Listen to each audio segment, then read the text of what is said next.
Hello అండి. నేను reels చేస్తున్నప్పుడు చాలామంది మీ పొడవు జుట్టు చాలా బాగుంది, అసలు అంటే అంత పొడవు రావడానికి ఏమైనా స్పెషల్గా ఏం చేస్తారు అని అడుగుతూ ఉంటారు. సో వాళ్ళ కోసం ఈ రెసిపీ అండి. సో నాకు ఇంత పొడవు జుట్టు ఉండడానికి రీజన్ ఏంటంటే నేను ఎక్కువగా న్యాచురల్ రెమెడీస్ అనేవి యూస్ చేస్తాను. అందులో ఒక రెమెడీని అయితే మీకు చూపిస్తున్నానండి. మీ అందరికీ తెలుసు మాందార పువ్వులు. సో మాందార పువ్వులను ఇలా మనము ఒక్కొక్కటి తొడమ తీసి ఒక వాటర్లో వేసేసుకోండి. ఫస్ట్ అన్నీ కూడా నేను ఇప్పుడు తొడమ తీసి వాటర్లో వేసుకుంటున్నాను. చాలా సింపుల్ ప్రాసెస్ అండి. మనము ఒక వీక్లీ ఒక 3-4 టైమ్స్ మనము హెయిర్కి అప్లై చేసుకుంటే సరిపోతుంది. సో ఇవన్నీ కూడా నేను తొడమ తీసి వాటర్లో వేస్తున్నాను. సో ఇలా వేసిన తర్వాత అన్నీ వేసాం కదండి. సో ఇలా స్మాష్ చేయండి. ఆ వాటర్లోని ఇలా స్మాష్ చేస్తూ ఉండండి. మనకి అన్నీ కూడా పువ్వులన్నీ కూడా నలపాలండి, చాలా బాగా నలపాలి. సో బాగా అంటే బాగా స్మాష్ చేయాలి.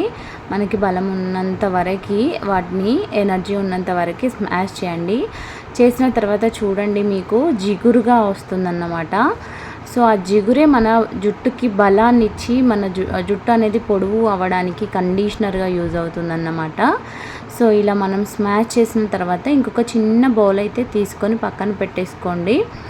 ఇప్పుడు మనము వీటన్నిటిని స్మాష్ చేసాం కదా. సో నేను వీటిని కొద్దిగా బాగా స్మాష్ చేసిన తర్వాత ఇందులో జిగుటుగా వస్తుంది కదా. సో దానిని నేను ఇంకొక బౌల్లో వడబోస్తున్నాను అన్నమాట.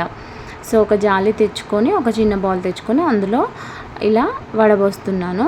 చూడండి నేను ఎంత స్మాష్ చేశానో. సో ఇలా వడబోస్తున్నాను. చూడండి ఎంత జిగుటుగా ఉందో. మనకి జాలి నుంచి కారుతుంటే తెలుస్తుంది కదా. సో అలా ఉంటుందన్నమాట.